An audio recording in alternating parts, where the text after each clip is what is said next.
Es deien els uns als altres esfereïts i només de pensar en la fi que els esperava. Van fer, doncs, una altra assemblea. Assemblea! I després de molt discutir i tornar a discutir, van prendre el curós determini de donar al drac cada dia un dels seus fills més petits de 15 anys. Posaven una gran olla al mig de la plaça on hi havia uns paperets amb el nom de tots els infants de la vila. Llavors treien un paper i el pobre que tenia la mala sort de ser l'escollit el portaven al drac perquè se'l mengés. No en volíeu més de plors i de cors trencats, però què hi podien fer? Tothom vivia amb la por al cos, els hereus havien mort i el drac era massa gran, massa fort, massa poderós per a aquell poble petit de gent escorreguda. La princesa. Un dia, la mala sort va tocar la filla del rei. El rei era molt vellet i no tenia cap més fill. El pobre home es va passar tot el dia plorant. Al final, però, va pensar que potser ho podria arreglar. Va convocar el poble i va dir: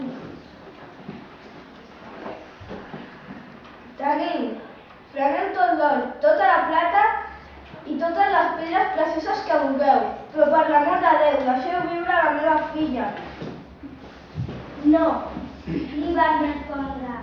La llei que hem acordat ha de ser igual per a tothom. Ahir vas tocar els nostres fills i avui ha tocat a la teva filla. La llei és dura, però és la llei. Demà la princesa serà lliurada del drac com tothom. No, porque no llevan, porque el mío estava... El rei va quedar més mort que viu, amb la cara pàl·lida com la cendra i aquell dia no va poder dormir en tota la nit.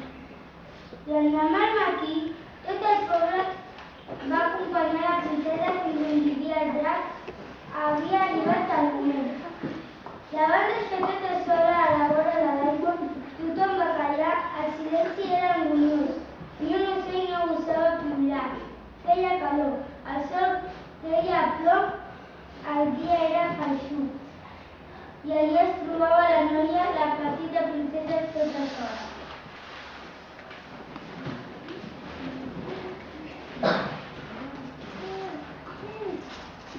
De cop i volta, les aigües verdoses es van començar a remoure. Una grapa fastigosa va sortir de l'aigua. Un esglai va recórrer el cor de tothom. La princesa es va quedar abraçada i morta de por. Tot seguit van aparèixer una altra grapa, el cap horrible i el cos de la bèstia monstruosa. Esteu acabats! El drac va allargar les urpes i va obrir la boca. La princesa aterroritzada es va tapar la cara amb les mans i era estimada.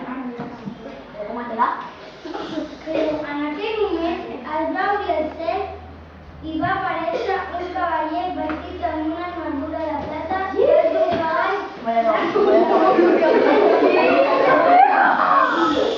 El cavaller, cavalcant del galop, va anar de dret contra la bestiesa.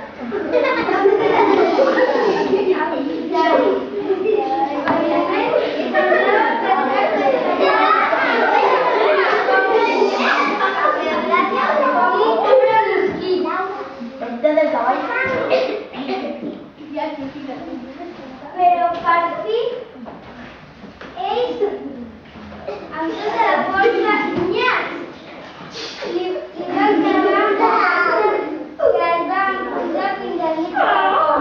El drac va deixar anar un crit esgarrifós i va caure a terra mort.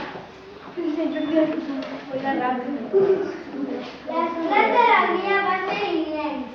Tots cridaven, s'abraçaven, es feien petons, saltaven, aixecaven els braços, aplaudien el cavaller. Som lliures! Cridaven. La princesa es va llançar de dret als braços del cavaller. Com es dius?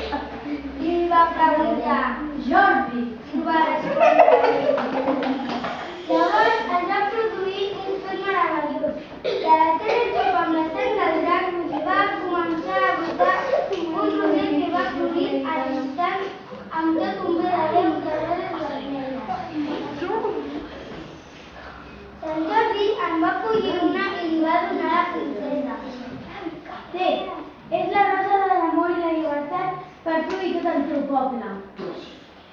Queda't amb nosaltres, Jordi, li va dir la princesa. Us dono la meva filla i la meitat del meu regne. I va posar el rei.